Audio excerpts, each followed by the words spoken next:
우리가 쓰는 사자성어 가운데 전화위복이라고 하는 말을 씁니다.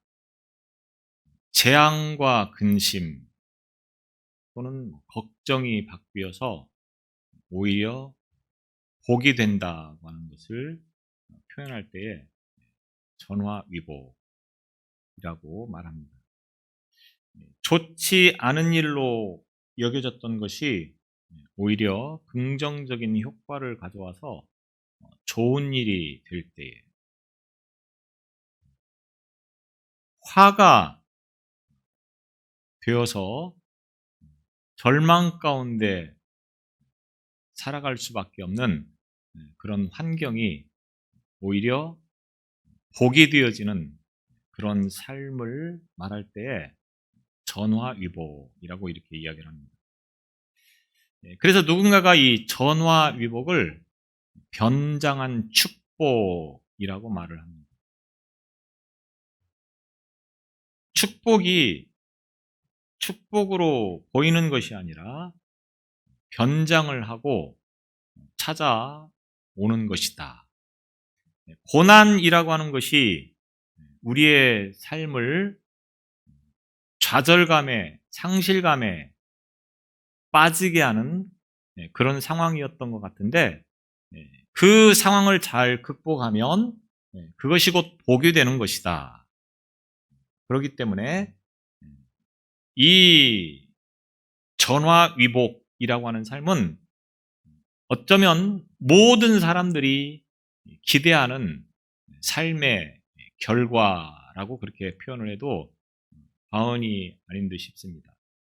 또 이 성경에 보면 전화위복이라고 하는 말이 어쩌면 우리에게 주어지는 교훈 가운데 가장 중요한 요소 가운데 하나라고 그렇게 말을 할 수가 있겠습니다. 성경의 인물들을 보면 태어나서 죽는 그 순간까지 늘 축복된 삶을 살아간 사람은 단 한 사람도 없다고 하는 것입니다. 반드시 그들의 삶 속에서 어려움이 있었고 시련이 있었고 고난이 있었고 많은 고통이 따랐지만 그것을 잘 참고 극복함으로 인하여서 복받은 삶을 살아간 인물들이 성경 속에 기록되어 있다. 그래서 성경의 내용은 사실은 전화위복이라고 하는 이 사자성어를 적용시키는 데 있어서 가장 핵심적인 단어가 아닌가 이렇게 생각을 해봅니다. 여러 인물들이 다 그런 삶을 살았지만 우리가 잘 알고 있는 요셉이라고 하는 사람이 대표적인 삶이죠. 요셉에게 있어서 그 인생을 막다른 골목으로 몰아넣은 주범은 누구입니까? 첫 번째는 그의 형제들이었습니다.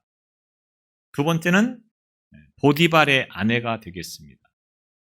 요셉은 그의 아버지의 사랑을 독차지한 어린 시절을 보내게 되어집니다. 다른 형제들은 들에 가서 양을 칠 때에 요셉은 집 안에서 좋은 옷을 입고 편안하게 아버지의 품에서 자라나게 되어지는 거죠. 그의 삶에 있어서 얼마나 그가 아버지의 사랑을 받았는가라고 하는 것을 보면 그의 옷 입은 모습을 통하여서 표현되어지고 있습니다. 당시에 옷을 입는데 다른 형제들은 일반적인 당시 백성들이 입는 옷을 입었겠지만 이 요셉만큼은 자색 옷을 입었다 이렇게 표현하고 있습니다. 자색 옷이라고 하면 당시 고가의 가장 호화롭고 또 가장 부유한 사람들, 가장 높은 사람들이 입는 옷 가운데 하나가 이 자색 옷입니다. 요즘 말로 말하면 아주 유명한 메이커, 아무나 입을 수 없는 고가의 옷이라고 그렇게 표현을 할 수가 있다고 하는 겁니다. 어릴 때부터 유독 아버지의 사랑을 독차지하다 보니까 다른 형제들로부터는 굉장히 미움과 시기와 질투의 대상이었었습니다.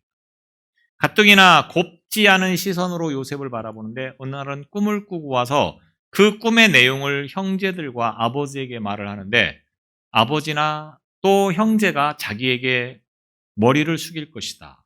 이렇게 이야기를 하니 그 형제들의 분노가 아주 극에 치닫게 되어집니다.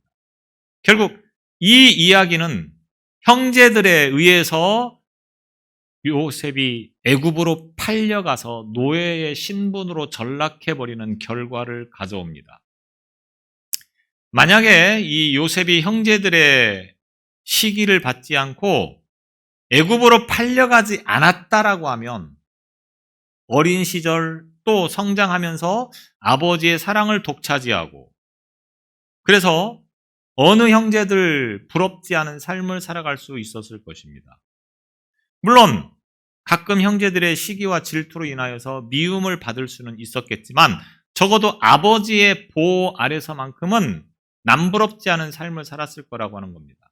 그러다가 아버지가 돌아가시면 형제들에 의해서 완전히 요셉의 삶은 바닥으로 치달았었을지도 모르겠습니다. 충분히 그럴 가능성이 있었다고 하는 거죠.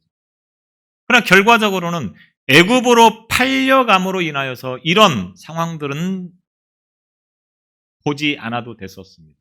오히려 애굽으로 팔려간 것으로 인하여서 어떤 결과가 나옵니까? 이 요셉의 가문이 다시 일어나는 기회가 되어졌다고 하는 겁니다. 요셉뿐만 아니라 요셉의 가정, 또 나아가서는 이스라엘 전체가 이 요셉 한 사람으로 인하여서 그 위기와 어려움을 잘 극복할 수 있는 길로 인도되는 결과를 가져왔다고 하는 겁니다. 이것이야말로 전화위복이 아니겠습니까? 어린 시절 애굽으로 팔려가서 노예의 신분으로 전락해버립니다. 요셉의 특유의 성품은 무엇입니까? 언제나 자기에게 주어진 일에 성실했다고 하는 겁니다.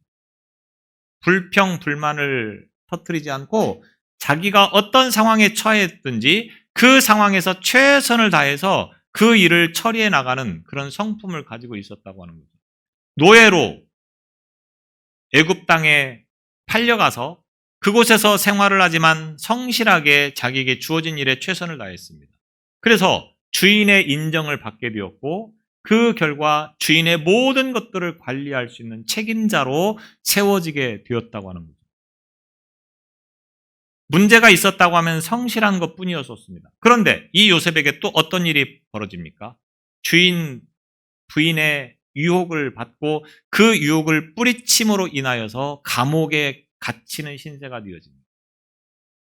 요셉이 애굽의 총리가 될 수 있는 결정적인 계기가 바로 이 사건이 되어진다고 하는 거죠. 당시에 이 상황만 놓고 본다고 하면 요셉처럼 억울하고 분한, 원통한 그런 삶을 살아가는 사람이 또 누가 있었을까요? 그런 상황 앞에서 원망하지 않고 불평하지 않고 그것을 잘 극복하며 이겨낼 수 있는 사람이 과연 얼마나 있을까요? 그러나 요셉은 그 분통하고 그 원통한 상황 속에서도 원망이나 불평하지 않고 자기에게 주어진 일에 최선을 다하면서 그 상황을 넘기다 보니 결과로는 어떤 일들이 벌어집니까? 애굽의 두 번째 2인자가 되는 겁니다. 애굽의 총리가 되는 것입니다. 이것이 바로 전화위복이라고 하는 거죠. 이 성경에는 이 요셉뿐만 아니라 대부분의 인물들이 바로 이 전화위복의 삶을 살았던 것입니다. 그래서 성경을 전화위복의 역사라 이렇게 표현을 해도 과언이 아닐 듯 싶습니다. 하나님께서는 여러 민족, 여러 백성들 중에서도 특별히 이스라엘 민족을 사랑하시고 그들을 하나님의 백성으로 삼으신 것을 말씀하고 있습니다. 그렇기 때문에 그들은 하나님의 말씀에 순종하고 그 하나님께서 정해주신 길을 가면 그들의 삶은 평탄대로일 것이고 언제나 형통한 삶이 보장되어진 삶이었습니다. 왜? 하나님께서 늘 그들과 함께 하셔서 그들에게 복을 주실 수 있었기 때문에 그렇습니다. 그런데 문제는 그들이 하나님의 부름을 받고 하나님의 선택된 민족이었음에도 불구하고 하나님의 말씀에 순종하지 않고 하나님의 말씀에 불순종하고 자기들의 삶의 방식을 쫓아서 불신앙적인 삶을 살아가는 결과를 가져오게 되어집니다. 이제는 그 불순종과 그 불신앙이 도를 넘어서 수위를 넘어서 하나님의 징계가 있지 않으면 안 되는 상황이 이 이스라엘 역사 속에서 몇 번을 등장하는지 모르겠습니다. 그들이 잘못할 때마다 하나님은 그들에게 매를 드시고 징계를 하시게 되죠. 잠언 13장 24절에 보면 매를 아끼는 자는 그의 자식을 미워함이라. 자식을 사랑하는 자는 근실히 징계하느니라. 자식들이 들으면 굉장히 기분 나빠할 이야기일지 모르겠지만 잘못하는 자식에게는 매를 아끼지 말라고 하는 겁니다. 징계하는 것을 주저하지 말라고 하는 것입니다. 진심으로 자식을 사랑한다고 하면 매를 들어서 징계하고 그 잘못된 길에서 돌이킬 수 있게 하는 것이 참 사랑이라고 하는 것입니다. 하나님은 이스라엘을 사랑하셨기 때문에 그들이 잘못하면 언제든지 매를 들었습니다. 언제든지 징계를 통하여서 그들로 하여금 깨닫도록 하셨다라고 하는 것입니다. 여러 번의 징계가 있었지만 이제 이 예레미야를 중심으로 해서 보면 BC 900년경에 이 이스라엘이 남과 북으로 분열이 되어집니다. 그래서 남쪽 유다, 북쪽 이스라엘 두 나라가 되어져 버렸던 겁니다. 이스라엘이라고 하는 한 나라가 두 나라로 분리가 되어집니다. 그러다가 북이스라엘은 200년 후쯤에 아수르라고 하는 나라에 의해서 완전히 초토화가 되어지고 많은 사람들이 이 아수르로 포로로 잡혀가게 되어집니다. 그때쯤 남쪽 유다를 향하여서 하나님께서 계속해서 선지자를 보내면서 주시는 말씀이 뭡니까? 북쪽 이스라엘이 왜 망했느냐? 너희들이 그것을 거울 삼아서 우상을 숭배하지 말고 하나님 앞에 순종하는 믿음을 가지고 살아야 한다. 그렇지 않으면 너희들도 북이스라엘처럼 망할 것이다. 이렇게 말씀을 하고 있습니다. 그러면 그 말씀을 듣고 이스라엘 민족이 어떤 반응을 보여야 됩니까? 북이스라엘이 불순종해서 우상 숭배해서 망했으니까 우리는 그러지 말아야지 하는 게 당연한 거 아니겠습니까? 그럼에도 불구하고 남유다 역시 우상을 숭배하고 불순종의 삶을 살아가게 되어집니다. 하나님은 그들을 향하여서 심판이 있을 것이다.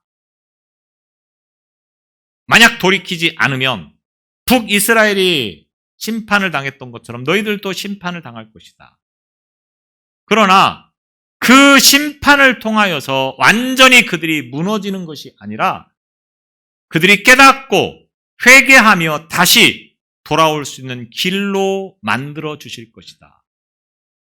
잘못한 것을 깨닫고 회개하면 하나님이 다시 일으켜 세워주시겠다. 이렇게 말씀을 하고 있는 것입니다. 결국 그들을 심판하시는 이유는 뭡니까?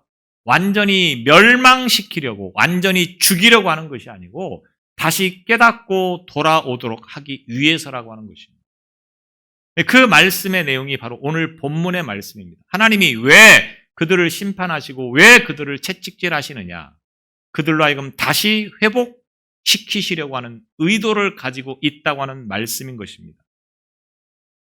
이런 모든 상황들을 예레미야 선지자를 통하여서 말씀을 전하게 하시는 것입니다. 하나님께서 많은 선지자들을 보내셨지만 특별히 예레미야를 부르시고 이제 그에게 말씀하십니다. 예레미야를 처음 불러서 그 예레미야에게 사명을 감당하도록 하시는데 먼저 주신 말씀이 1장 7절의 말씀입니다. 내가 너를 누구에게 보내든지 너는 가며 내가 내게 무엇을 명령하든지 너는 말할지니라. 하나님께서 예레미야를 부르셨으니 이 예레미야가 하나님께서 말씀하시는 곳으로 가라고 하는 겁니다. 그러면서 8절에 보면 너는 그들 때문에 두려워하지 말라. 내가 너와 함께하여 너를 구원하리라.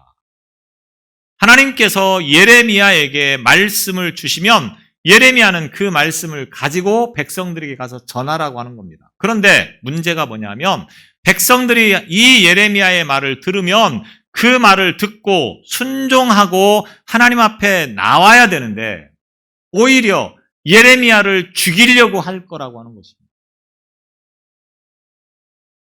하나님은 이스라엘 민족이 예레미야가 말씀을 선포할 때 어떤 반응을 보일 것인가를 알고 계셨습니다.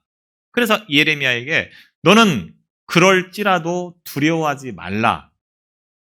백성들이 너를 죽인다고 하여도 너는 두려워하지 말라. 왜? 내가 너를 도와줄 것이다. 내가 너를 지켜줄 것이다. 그러니 너는 내가 전하라고 하는 그 말을 가감하지 말고 과감하게 그 말을 전해라.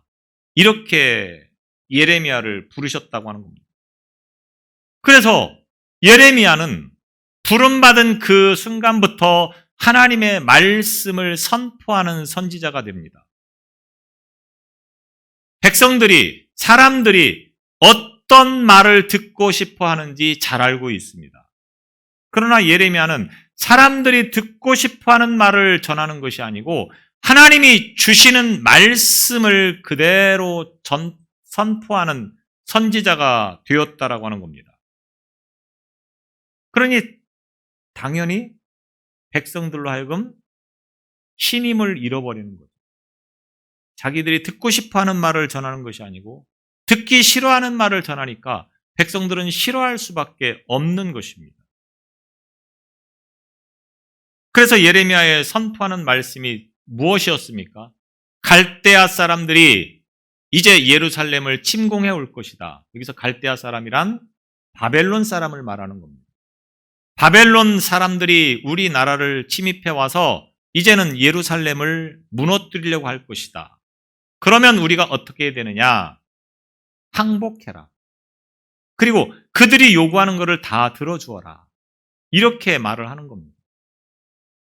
여러분, 우리나라에 누군가가 침입해 들어올 때 우리는 어떻게 해야 됩니까? 항복하고 그들이 요구하는 것을 들어주는 것은 있을 수 없는 일이죠. 맞서서 싸워야 됩니다. 그런데 하나님의 선지자라고 하는 이 예레미야가 지금 뭐라고 말합니까? 바벨론이 쳐들어오면 항복해라. 그리고 그들이 요구하는 것을 들어줘라.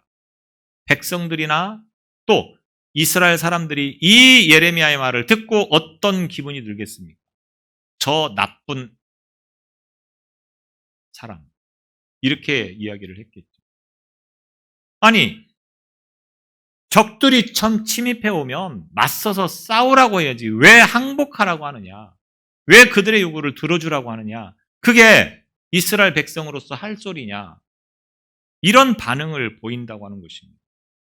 그런데 예레미야가 이렇게 말을 할 수밖에 없는 이유는 뭡니까? 이 전쟁은 하나님께서 일으키신 전쟁, 다시 말하면 이스라엘, 예루살렘을 완전히 초토화를 시켜서 그 이스라엘 민족으로 하여금 나라 잃은 서름 가운데 하나님 없이 살아가는 것이 얼마나 어렵고 불편하고 힘들고 서러운 것인가를 경험해 보라고 하기 위한 전쟁이라고 하는 겁니다.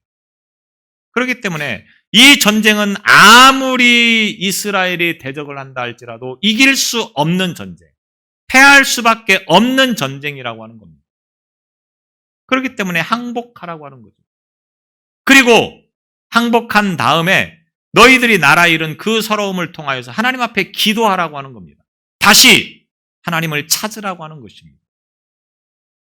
이런 하나님의 뜻을 알고 예레미야가 말씀을 선포하는데 이스라엘 민족은 이 예레미야가 마음에 들 리가 없었죠.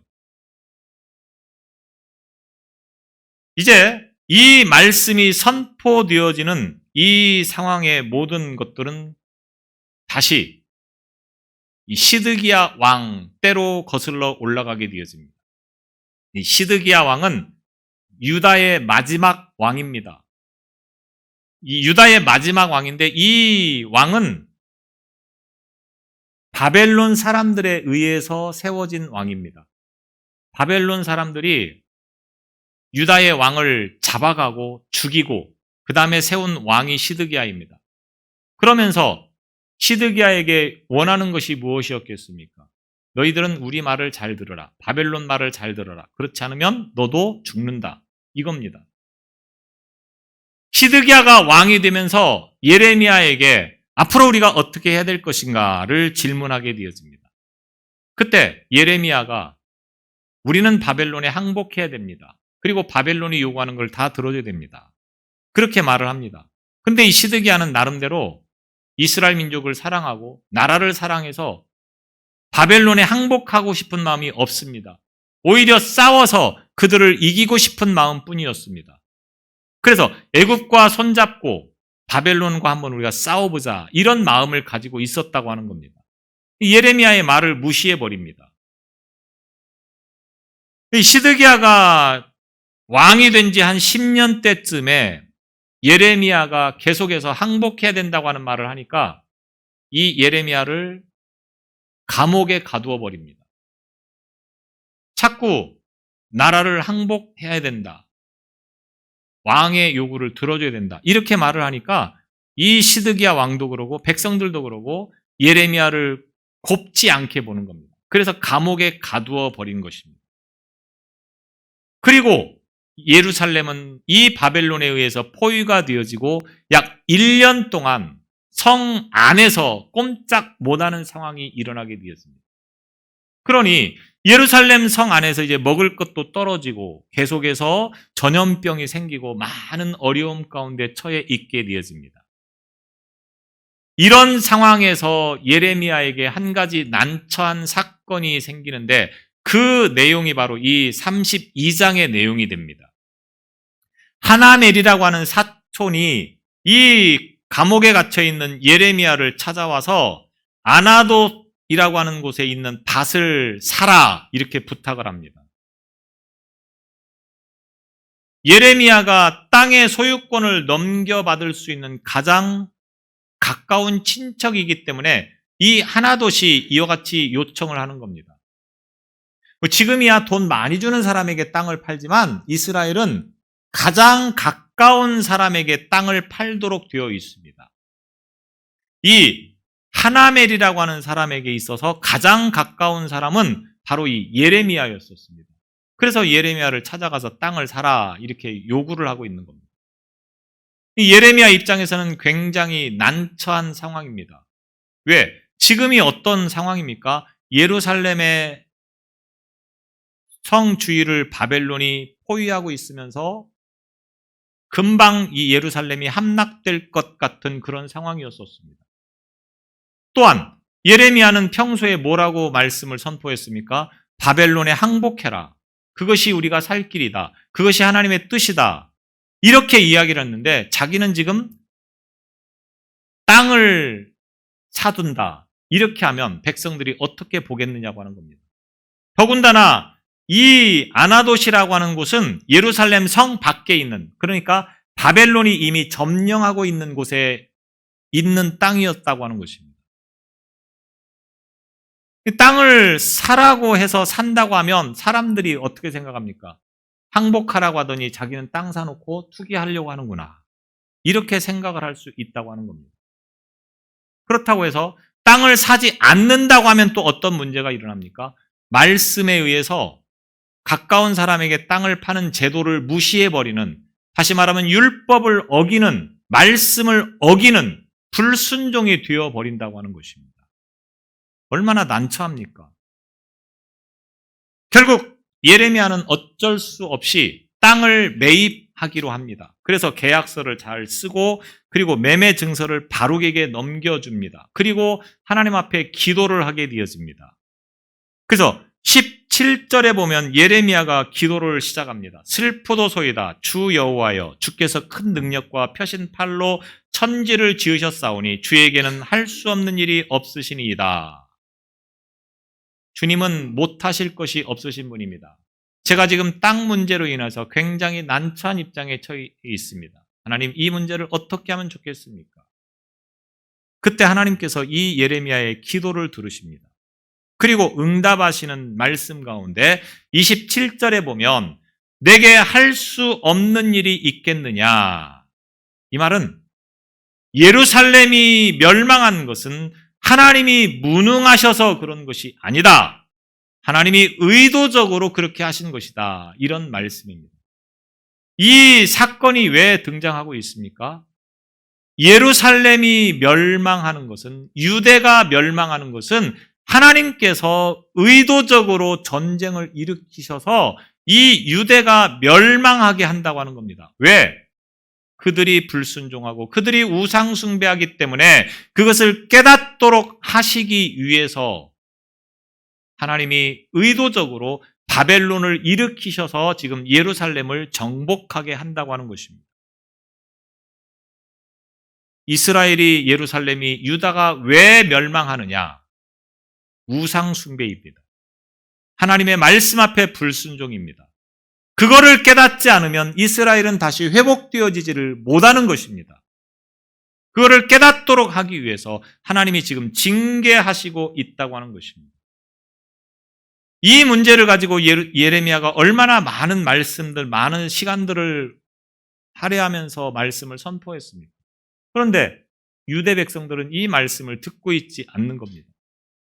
오히려 예레미야 시대에 많은 선지자들이 있었는데 그 선지자들이 하는 말이 우리는 하나님의 백성이기 때문에 절대로 망하지 않는다.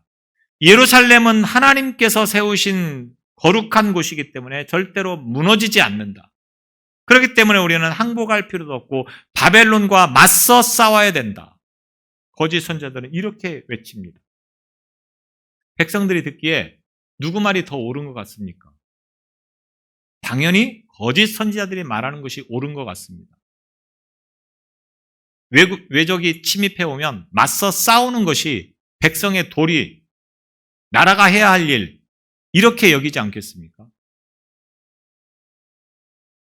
결국 유다는 예루살렘 성전이 다 파괴되어지고 하나님의 백성들이 바벨론의 포로로 잡혀가는 결과를 가져오게 되었습니다. 그러나 하나님은 여기서 끝내려고 이 전쟁을 일으키신 것이 아닙니다. 앞서 말씀을 드렸듯이 이 이스라엘 백성들이 바벨론의 포로로 끌려가고 나라를 빼앗긴 다음에 깨닫는 것이 있습니다. 뭡니까?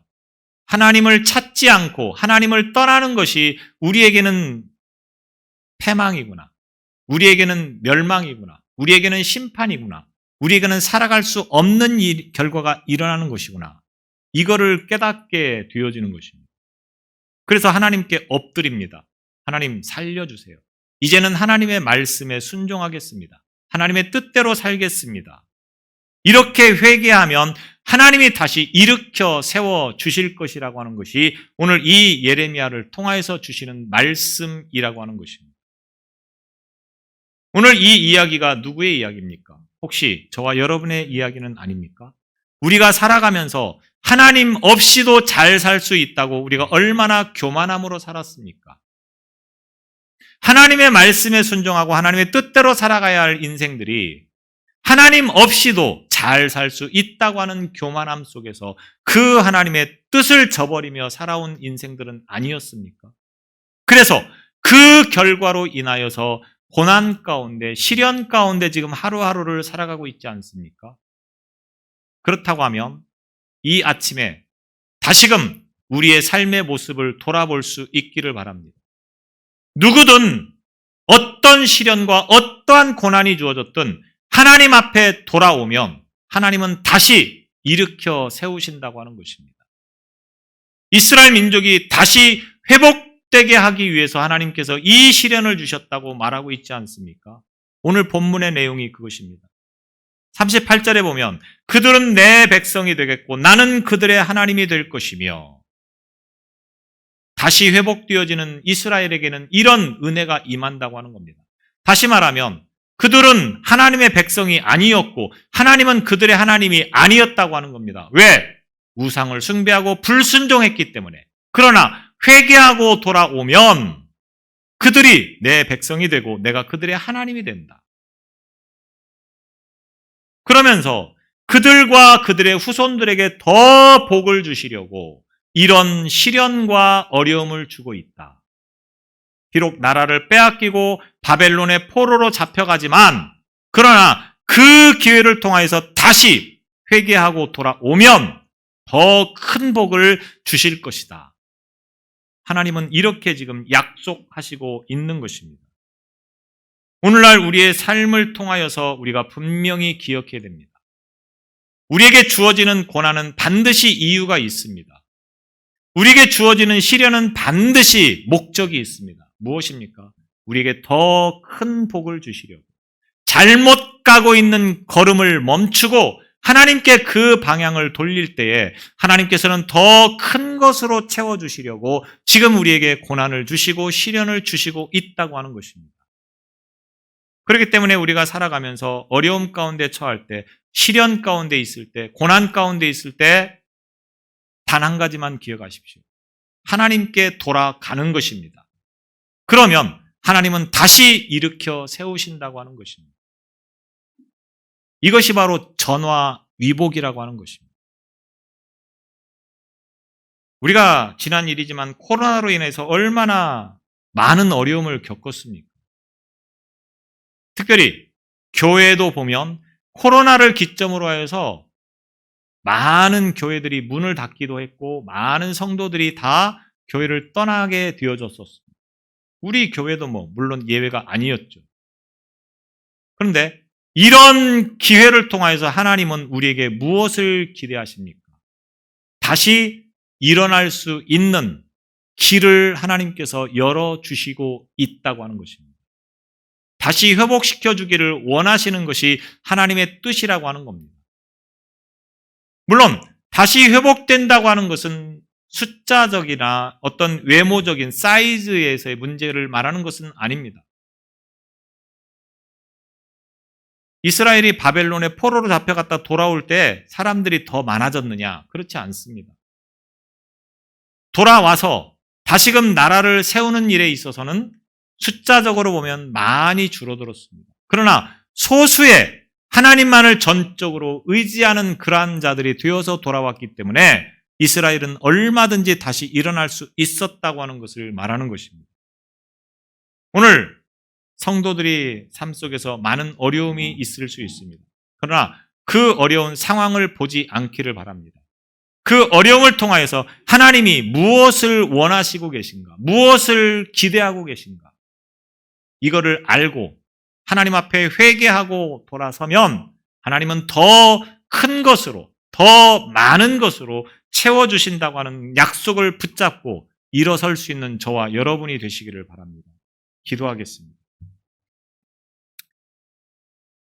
하나님은 사랑하시는 자에게 징계하시고 매를 드신다고 말씀하셨습니다. 혹 고난 가운데 시련 가운데 있다고 하면 이것은 우리로 하여금 다시금 하나님께 나아갈 수 있는 길을 만들어 주신 것이고 또 하나님께 돌아오면 더 많은 것으로 채워주신다고 하시는 이 말씀이 오늘 우리에게 있어서 힘이 되게 하시고 위로가 되게 하여 주옵소서. 어려움 가운데 처해 있습니까? 다시 회복하기를 원하시는 하나님의 그 능력을 믿고 일어나게 하여 주옵소서. 예수님 이름으로 기도드리옵나이다.